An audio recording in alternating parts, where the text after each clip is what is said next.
CO on 1312 PL 116. Okay. All right, we here on a motion to enforce stipulated settlement agreement.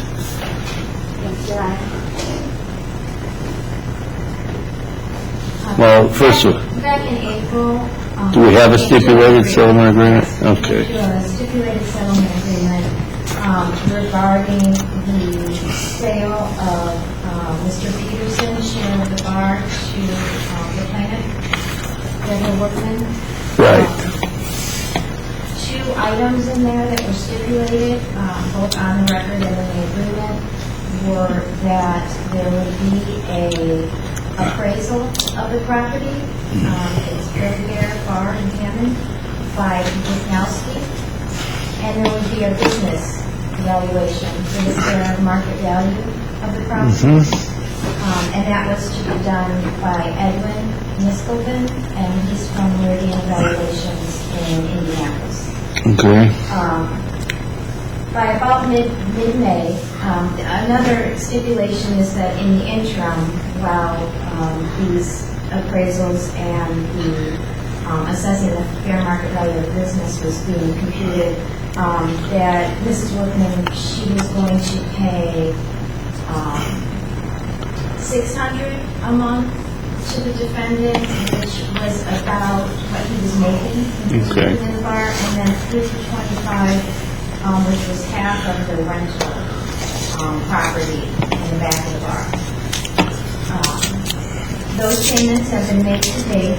About mid-May, both the appraisal and the business valuation were completed, and they were sent to Attorney Knapp to review, and also in addition to that, an asset purchase agreement to be executed according to the stipulation settlement agreement. There didn't seem to be an issue with the appraisal. However, the defendant did not believe that the business valuation was accurate. There was an issue of computing what that cost, what the price to be paid for the business had something to do with his investment that he put into the business when it was purchased back in 2001, which was not the case. The business has gone down in value. Has Mr. Peterson told this court in the past, he kept the records of the business, the financial records. The taxes were all sent to the valuation expert to look at. There was not good records. A lot of the records were taken out of the bar by Mr. Peterson so that we did not have access to them, but we had ledgers that Mr. Niskelvin was able to use in doing the evaluation of the business. And it's my understanding now, based on that, it seems to be there was a lack of understanding of how that process of a business valuation is computed.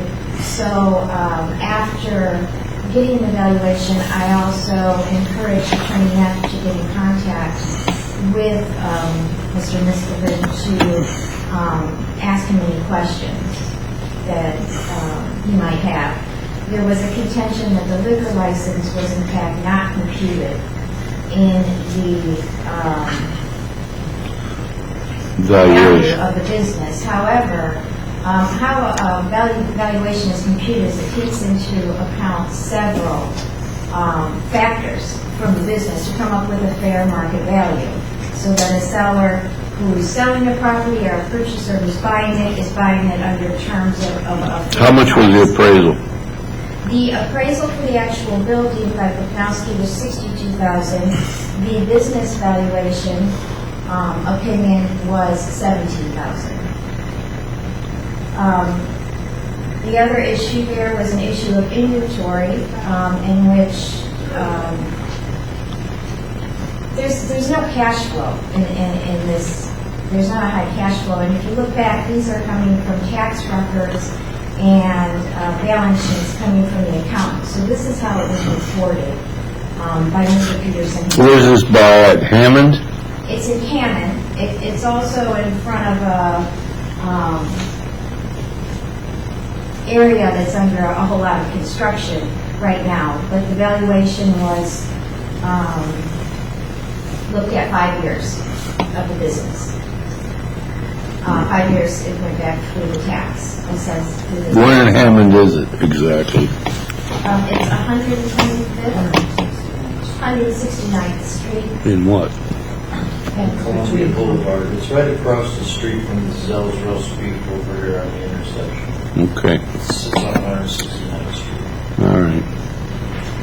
And we did get some, I did through the letter that Mr. Peterson's attorney sent to the valuation expert in regards to an inventory that he believes has certain values. I just think there's some confusion in regards to how a business valuation is computed. The inventory was provided to him. When he looked at... Wouldn't the inventory dollar for dollar? Is that what it is? What it comes down to, Your Honor, Sir, yeah. is the report, the business valuation was a 1.5-page letter with the cash flow analysis attached to the back of it. Okay. Our biggest contention is there was no accounting for the liquor license, nor was there an accounting for the inventory. My client, in response to this evaluation, I wrote a letter dated May 31, 2014 to the evaluator saying, hey, the appraiser who did the real estate, even when he did the appraisal and came up with $62,000, he deducted $20,000 for the liquor license. All right. So then the building's only worth $42,000? No, the building was worth $82,000. Okay. Minus the liquor license of $20,000. Okay. This report doesn't, it refers to the liquor license, and they're basically saying there's no value to the liquor license, which I find that very difficult to believe. Well, That's not what it's saying. There's just, when you look at the intangibles and tangibles of the business is, in and of itself, is not worth much. And that's for a variety of factors. That's cash flow, goodwill, which I don't think exists. how much is a liquor license in Hammond if you wanted to buy one? I've done some research. Sir, don't address the court unless you're a lawyer. You can speak through your lawyer. My understanding, they're in the range of $15,000 to $25,000, depending on where they're located. And that's typically what's assigned to the value. That's what Bukowski came right in the midpoint of that range, which is higher than the value done by this statistical analysis that was performed. And why would we have a guy from Indianapolis doing an appraisal up here? Your Honor, in the settlement agreement, this was agreed to. It's Okay. an opinion letter. If they didn't want the fair market value in regards to a business evaluation in an opinion, then they shouldn't have agreed to it. My client paid for these services. He is used in this area quite a bit. And the appraisal and the business evaluation are that's apples and oranges. In looking at this, because the business valuation takes everything into account in assessing a value. So how far apart are you on this? After speaking with Attorney Neff in regards to what Mr. Peterson believed to be the inventory, which, I mean, after pulling up some of the receipts that we have for items when they were purchased back, there's variations in those costs.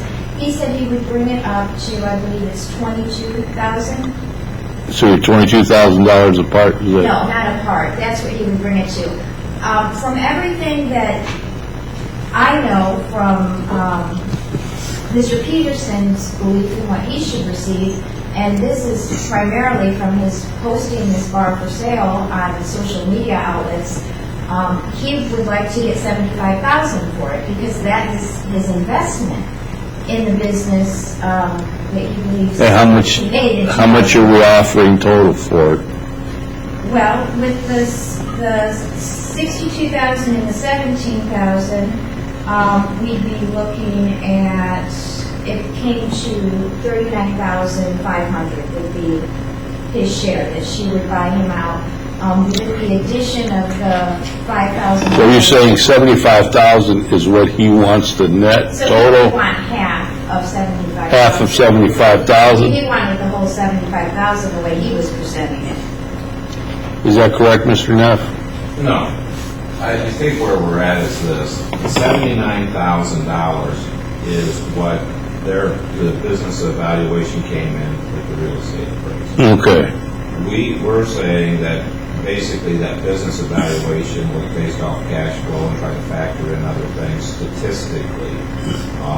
Didn't account for goodwill. They reference goodwill, they reference inventory, they reference these, but and it didn't reference the liquor license, but assign no values to those items.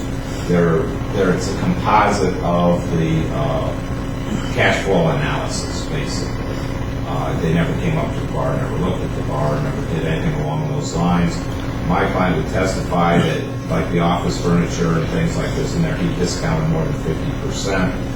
Basically, looking at it, our value of the business and the bar would be $106,900 if you factor in the liquor license and goodwill.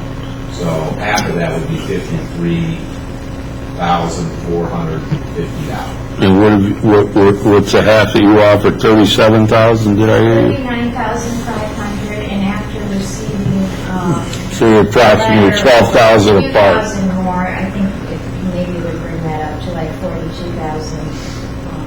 So you're about 10,000 apart. Is that what we got? Correct. Yes, and a business evaluation isn't simply a cash flow analysis. That's not what it is. It's coming up with a fair market. Well, let me ask this. Did the agreement say that these people would, I mean, I could read it, but let me ask you. Name These people. Yes. But did the agreement say that you will agree to whatever their appraisal is? Let me see what it's. You attached it. Let me see. Stipulated settlement agreement that the defendant At number 5, the parties stipulated an agreement to have Ruknowski conduct an appraisal of the real estate, has joint owners. The parties stipulated an agreement to have Edwin and Ms. Golden of Meridian Valuations provide a certified opinion and assessment of assets, inventory, goodwill, liquor license, which he did. It is further agreed that the plaintiff shall pay the appraisal and evaluations. Once the appraisals and assessment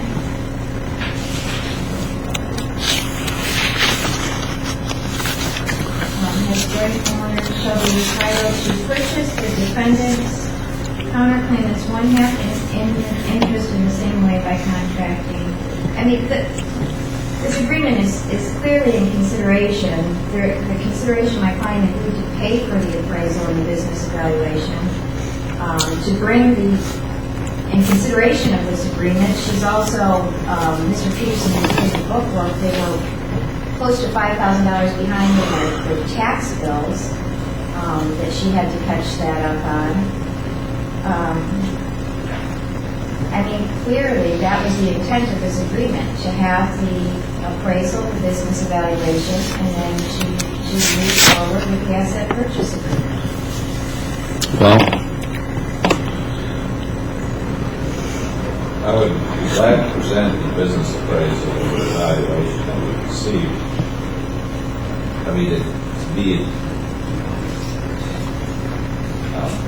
I mean, does it say that the party shall, whatever the appraisal comes in at, shall agree that's the It price? says there should be an assessment of the assets, income, inventory, goodwill, and liquor license. We're contending that they did not comply with that sentence based on the 3-page or 100-page opinion letter with an attached spreadsheet. The opinion letter and the follow-up letter clarify that all those items, all the intangible and tangible items that Attorney Memphis mentioned are included in the... Can I see the opinion letter?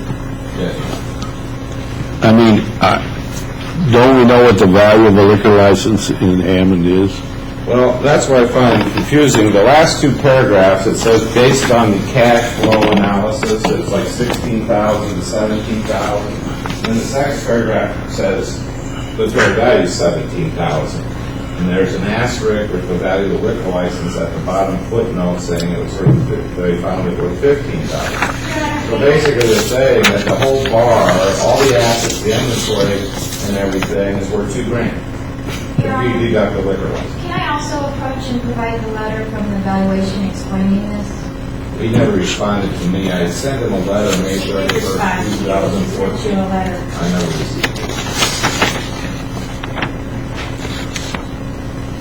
He received it on Saturday, May 31st. He also tried to call me at various times. Can I provide this? You know, you're $10,000 apart. I mean, it's not miles. You'd think that we could reach some kind of a compromise with that. One would think.